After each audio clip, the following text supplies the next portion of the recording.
تعالوا بقى كده، ايه صباح النور ابو كرمه. صباح الفل. الله يخليك. عند اسماك ابو كرمه. العنوان فين؟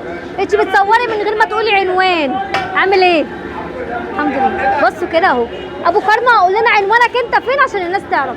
عنواني 22 سوق المرغني، امام جزاره المرغني. بس سوق باب عمر باشا، محطة مصر باسكندرية.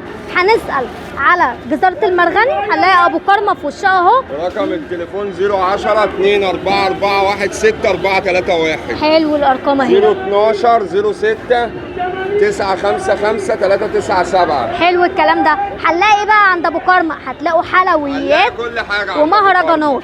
أي طبق سلطة النهاردة عندي بكام؟ ب 10 جنيه. بس طبق سلطة متحبش، مش طبق سلطة.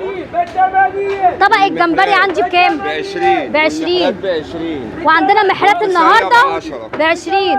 والبسارية ب 10. بصوا كده، يبقى طبق البسارية ب 10، طبق الجمبري ب 20، طبق المحرات عندي ب 20، وطحينه وبابا غنوج ومسقعه. وعندي مسقعة بس معمولة بذمة لسه بتتعمل ب 10 اهو.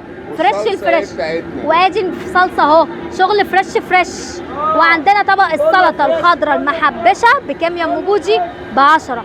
وطبق البطاطس ب 10. وعندي البتنجان الخل وتوم ب 10. الكلام ده كله عندي. عندنا بردون برضه وصبيت